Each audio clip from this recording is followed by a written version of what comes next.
Hey all you gals and ghouls, it is officially the spookiest time of the year, and you have chosen to spend it with me. Happy Halloween, I'm so glad you could make it.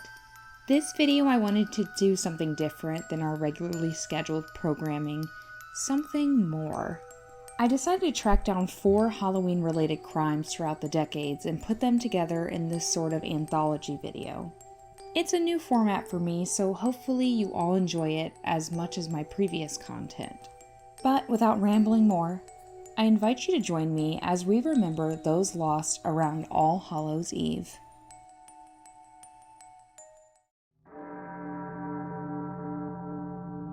October 31st, 1969. OSCODA, Michigan, a small community with its claim to fame being the home of Paul Bunyan. But walking down the streets, you can't help but notice how the small town charm becomes overshadowed by the fading images of 2 girls lost over 50 years ago. Patricia Spencer and Pamela Hobley, just teenagers at the time, disappeared without a trace, leaving the community rocked and confused. What happened that fateful Halloween day? Neither Pamela or Patricia were very close friends, but for some reason, they were seen hanging out that day. They both had plans to attend the homecoming game that evening and also a Halloween party they had been invited to. Evidently, late in the afternoon, the girls decided to skip school since they were seen last walking away from the high school towards downtown.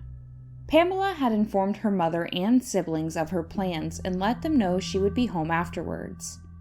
So like typical Halloween, her mother takes the younger children trick-or-treating, and all is well until they return home and realize Pamela hadn't made it back. Pamela's boyfriend was called and he confirmed that Pamela never made it to the party. It wasn't like her daughter to do such things, so Pamela's mother contacts other parents to see if any other children saw Pam that night. No one could confirm Pamela at either the game or the party, and to her mother's surprise, she wasn't the only missing child. Patricia Spencer was also nowhere to be found. Both of the families filed missing persons reports and asked the community to come forward with any information about the girls. They also released identifying factors and what each girl was wearing on that day. Patricia Spencer was 16 at the time she went missing. She was born on January 10th, 1953. It was estimated she was between 5'3" to 5'4", with blue eyes and brownish blonde hair. Patricia was last seen wearing a jacket with a gray-green plaid pattern and a necklace with a peace sign. Pamela Hobley was 15 at the time. She was born on May 24th, 1954. She was around 5'6" to 5'8", with brown hair and eyes. She had distinctive scars, with one being near her nose and the other by her mouth. But some reports state the one by her mouth may have been a birthmark. She wore an imitation fur coat edged with brown, a plaid skirt, a shirt of unspecified color, high-heeled shoes with white socks. Police speculated that the girls were nothing more than runaways, fueled by rumors that they hitched a ride to Flint, Michigan. But it became evident that the girls were probably kidnapped since no one had heard from them since. Another factor added to the equation was Pam's sister Mary, who pointed out reasons to doubt why they would willingly leave. Pamela had recently gotten engaged to her boyfriend and was looking forward to a lot of things. Both of the girls were reported to have a very good bond with their family. And lastly, neither of them had any personal effects with them, such as a purse, identification, or extra clothing. There was nothing to indicate they premeditated a disappearance. Another rumor that circulated was both were reportedly engaging in unapproving behavior, specifically underage drinking and drug use, but again, there wasn't much to support this theory. Police speculate this is a case of homicide since no bodies have ever been recovered. They believe the girls may have been hitchhiking and were unfortunately picked up by the wrong individuals. I say individuals because it is speculated that there may have been more than 2 men who took advantage of these young vulnerable girls. Police had very little to go on, and unfortunately the case went cold.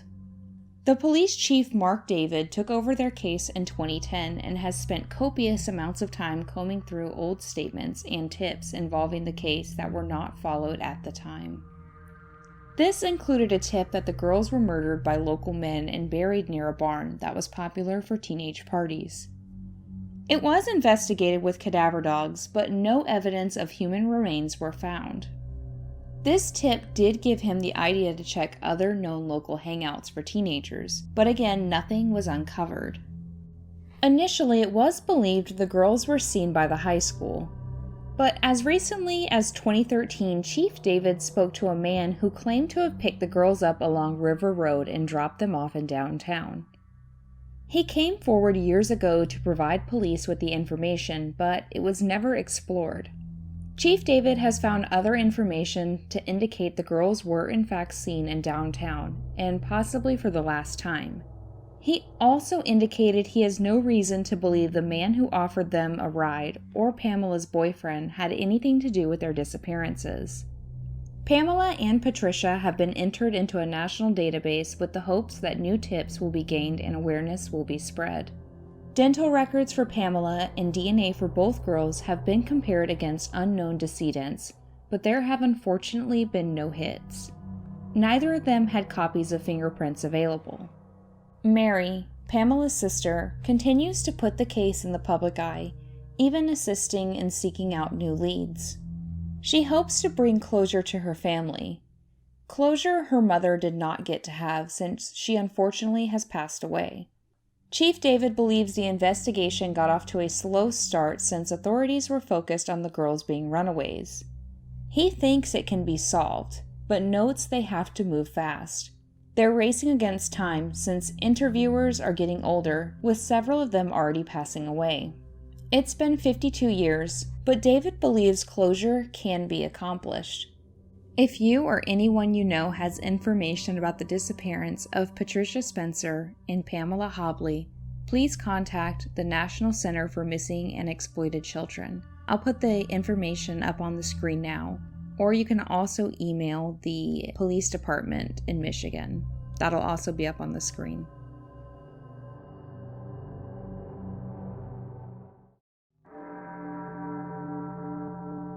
October 30th, 1982. Families in Fort Dodge, Iowa were abuzz with Halloween celebrations. Trick-or-treating was in full swing, and for Marvin and Ethel Brandland, it had been like years past. Marvin was a World War II Army veteran who owned a carpet service business which provided a comfortable life for his family. It was nearing 7 p.m. when they got a surprise visit from their granddaughter, Teresa. Teresa had stopped in for a quick hello. Years later, Teresa would be interviewed, and she claimed, quote, "I just told them I would see them later. I almost went back into the house to tell them not to answer the door after 7:30, because that's what everyone said. It haunts me to this day that I didn't." End quote. It was getting late, so Marvin and Ethel were getting ready to turn in for the evening when they got a knock on the door. Ethel opened the door, and to her surprise stood what she assumed was a teenager wearing a pillowcase with holes cut out for eyes. The person said, "Trick or treat, give me your money or I'll shoot." Ethel playfully tried to lift the homemade mask, thinking it may have been a friend or maybe even a family member just playing a prank. But the trick-or-treater held it down and refused to move it. Ethel brushed off this strange interaction and turned around to grab some candy when the hooded stranger quickly followed inside. She screamed with shock and Marvin entered the room. The stranger pulled out a gun and ordered the couple to head to the basement. Unbeknownst to anyone but family, the Brandlands kept a safe in the basement. When the group made it to the kitchen, Marvin refused to go along any further with what he felt was a prank and attempted to disarm the intruder. But this wasn't a joke. The trick-or-treater shot 69-year-old Marvin, then removed his pillowcase and fled the scene. Ethel called authorities who rushed Marvin to the nearby Trinity Regional Hospital. But unfortunately, he passed away in the operating room in the early hours of October 31st. Ethel gave police a description of the shooter. She stated he had blondish hair, blue eyes, and was about 5'8" and between 16 to 20 years old. The family, however, had their own suspicions of who this shooter was. Apparently, there was an acquaintance of the family who reportedly bragged about the crime after it happened. The family did provide police the name of this person, but no arrest could be made due to the available evidence. The pillowcase worn by the shooter was retrieved, but DNA testing was in its infancy, with most departments not utilizing it. Months passed and the killer remained at large, and eventually the case was labeled as cold. Ethel had a difficult time with Marvin's passing, according to the family, and she died several months later in July of 1983. The family believes her cause of death was from a broken heart, since Marvin was her soulmate. Currently, Assistant Fort Dodge Police Chief Kevin Doty is trying to get answers on this case. He stated, quote, "Everyone wants the case solved, and we want to get it to the point where not only can we charge somebody, but we can take the case to trial and get a conviction, and not leave anything to doubt." End quote. In 2010, a DNA sample was submitted from the pillowcase, but unfortunately there wasn't enough material to get a full profile. The acquaintance, whose name has been withheld, is still their primary suspect. They are just looking for their smoking gun. The family still seeks closure in the case, and they hold the hope that maybe one day the advancements in technology will bring an end to this tragic situation. If you or anyone you know has any information on the unsolved murder of Marvin Brandland, please contact Iowa Division of Criminal Investigations. I'll put all of their information up on the screen. And they also say you can contact the Fort Dodge Police Department. That will also be there.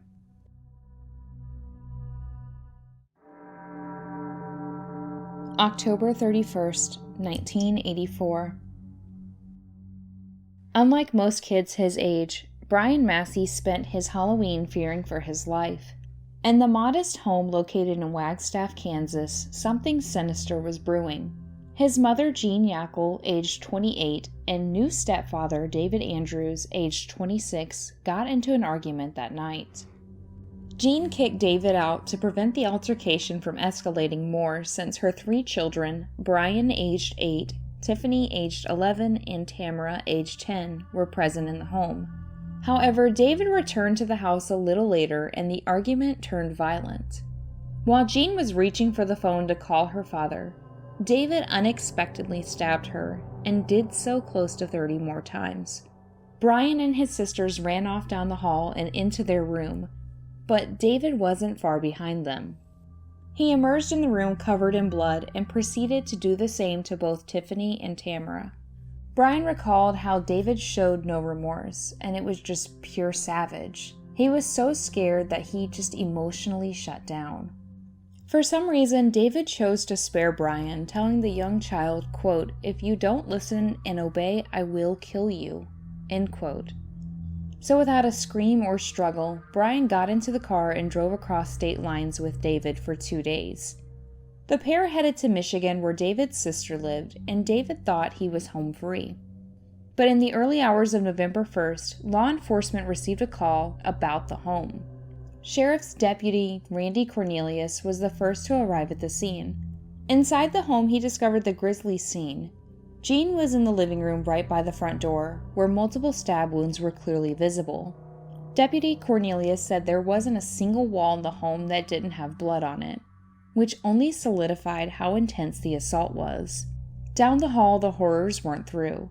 He found inside the bedroom the lifeless girls, crammed in the corner of the room between the bed and the wall. Both were found covered in blood and knife wounds. Police became aware that there was a 3rd child and a stepfather who were, oddly enough, nowhere to be found. And it didn't take them long to piece 2 and 2 together, and to also track David down. On November 4th, Michigan authorities arrived at David's sister's house, where inside, David attempted to hurt himself. However, he failed, and he was taken to the hospital under the watchful eye of Michigan law enforcement until he made a full recovery. Brian was thankfully found alive and seemingly unharmed in the sister's home. He was taken back to Miami County and was placed in the custody of his grandparents. David was extradited back as well in December of 1984. Upon his arrival, he was charged with 3 counts of first-degree murder, 1 count of kidnapping, and a child assault charge. Prosecution had their work cut out for them, though. Even though they had an abundance of hard evidence against David, there was some big underlying issues, one of them being that the murder weapon had never been found. They had a lot of circumstantial evidence, but they never found any of his DNA at the scene, which would have been valuable to the case. And lastly, Brian would likely have to testify at the trial. Brian was already very traumatized, and law enforcement didn't want to push since he was just a child. David's mental state was also in question, which would make premeditation difficult, and this is a requirement in order to get the first-degree murder charge. To prove he was competent, David underwent a week-long interview in April of 1985, which included why he committed the crime and information about previous crimes. Through this process, it was proven that David had a violent nature, since years prior he stabbed his brother during a drunken rage. He also admitted that the night of the murders, he was drinking very heavily. David claimed he remembered grabbing the knife and lots of screaming, but not the actual stabbings. In May of 1985, jury selection was underway when a plea deal was given. David pled guilty in exchange for the dropping of the kidnapping and assault charge, and a reduction of 3 counts of second-degree murder rather than first. The following month, he was sentenced to 15 years to life in prison for each conviction, with the sentences to run consecutively, making the total sentence 45 years. Originally, he was not eligible for parole for 30 years under these guidelines, but changes to the Kansas statute now allows parole eligibility after 50% of the sentence has been served. This allowed David to have his first parole review in 2007, which he was denied. The hearing was put off for another 10 years with his second review in 2017, which was also denied. Every time he comes up for parole, Brian, his aunt Dorothy Delgado, Deputy Cornelius, and several others affected by his actions show up and fight to keep him behind bars for his entire sentence. David Andrews will not be eligible for parole review until 2027. If he is denied again, he will be released in 2029 at the age of 71, having served his full sentence. The crimes committed that night are still considered by local law enforcement and community members to be one of the grisliest murders in Miami County history. October 17th, 1992.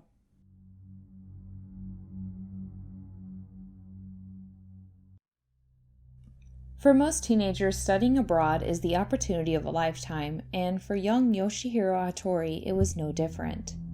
Yoshi, as his friends would call him, was born on November 22, 1975, in Nagoya, Japan. He was one of 3 children to parents Massey and Miko Hattori. Yoshi was described as not only intelligent but very full of life. He was passionate about rugby, fishing, and new experiences. He always put himself out there because experiencing life meant more to him than temporary embarrassment. So when the opportunity came for Yoshi to sign up for an exchange student program for America, he went for it. At just 16, Yoshi enrolled in American Field Service for the chance to be selected to study in America for a year. He submitted an entrance paper where he stated, quote, "Wherever I go, I wish I could make the country a second home country. I can make Japanese cooking like tempura cutlet from host families and introduce the living way of Japanese," end quote. With such wholesome goals in mind, it's no surprise that he was selected to go. After all, this opportunity didn't come around often, and Yoshi had earned it. So in the summer of 1992, he boarded a plane to begin his adventure. Yoshi arrived in Dallas, Texas, where he was greeted by his host family, the Haymakers, Holly, Richard, and their son Webb. They then traveled from Dallas back to their home in Baton Rouge, Louisiana. Yoshi was the Haymakers' 3rd foreign exchange student over the last 5 years, so they were very familiar with the situation, except Yoshi was so different. Most of the other children were very shy, but Yoshi made an everlasting impression. Holly remembered how extroverted and friendly he was right from the start. Webb took Yoshi under his wing at McKinley High School, where the two bonded quickly. Yoshi was also immediately accepted by his peers, even finding a passion for jazz dance when he opted to take the class rather than a sport like he was used to. In September of 1992, Holly decided to take the boys to a music festival. It took Yoshi no time to spot another Japanese student and start a conversation. The girl enjoyed his company so much she invited him and Webb to a Halloween party she was attending a few weeks later in central Louisiana. So on the evening of October 17th, the Haymakers made plans to attend a movie, while Yoshi and Webb set off to attend the party. Yoshi loved the movie Saturday Night Fever, so he decided to dress as John Travolta's character Tony. And Webb was an accident victim. He repurposed an old neck brace and wrapped himself in bandages to complete his makeshift ensemble. Webb and Yoshi were very unfamiliar with the area where the party was being held, but they did eventually find the correct street. They found a house with Halloween decorations and 3 cars in the driveway, but the house number was 10311. But what they failed to realize was the intended house was 10131. The boys knocked on the door, but there was no answer. Then a woman identified as Bonnie Pierce came out of a side door to the house to peer out at them, then abruptly slammed it shut. Both Yoshi and Webb were pretty confused, but assuming that they probably just had the wrong house, so they started to walk away.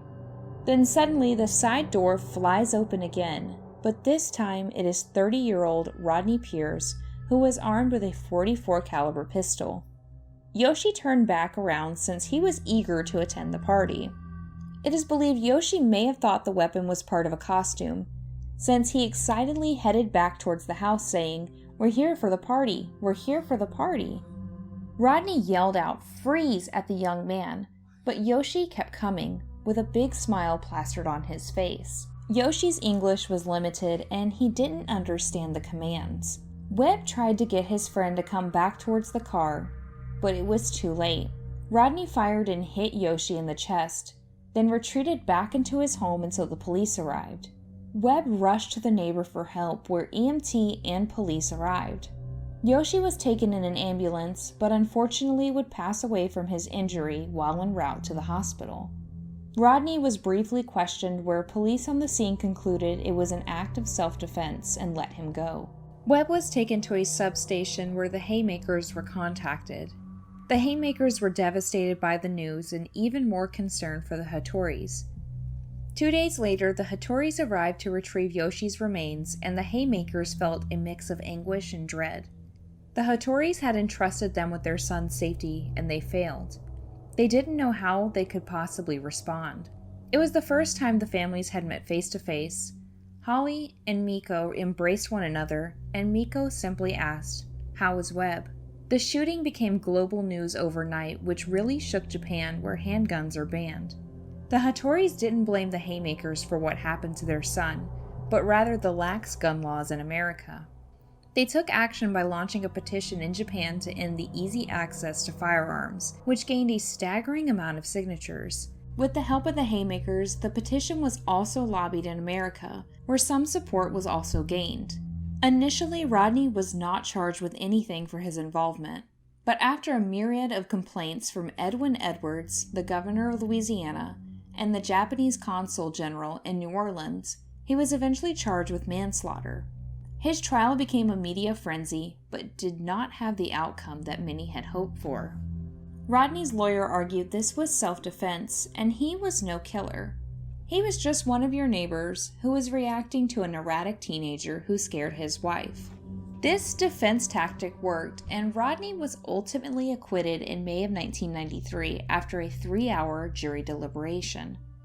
The acquittal didn't discourage the Hattoris, who were more focused on gun control activism. The petitions gained a significant response, with the Hattoris collecting 1.7 million Japanese signatures, and the Haymakers collecting 150,000 American signatures. Both families were invited in 1993 to meet President Bill Clinton, where he offered his condolences for the death of their son. This also provided an opportunity for the Hattoris to give their petition to the president and to push for stronger gun laws.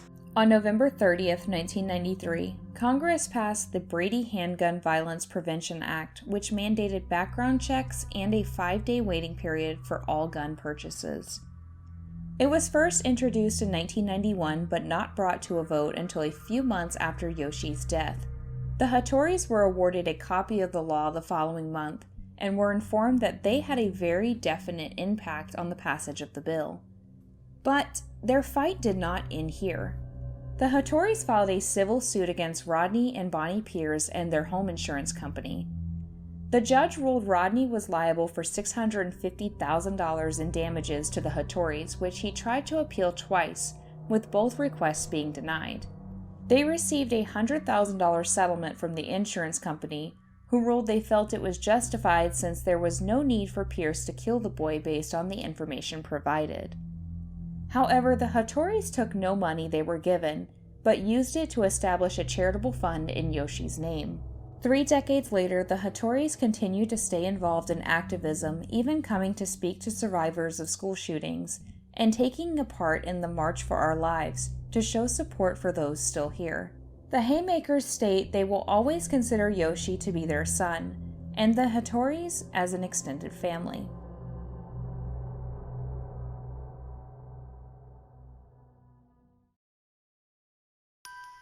Thank you all for joining me and listening to these terrible tales. Please stay safe out there if you're going out, or even if you're staying in. Danger unsuspectingly lurks around every corner. As always, share your thoughts and comments down below and we can chat about it. And if you found this to be informative, please consider giving it a thumbs up to let YouTube know you want more. And lastly, if you're not subscribed yet, you should, because we would love to have you under the ash tree. Thank you all for making my week. You really are the best. Be safe, have fun, and get spooky. Happy Halloween, friends. I will see you in the next one. Bye for now.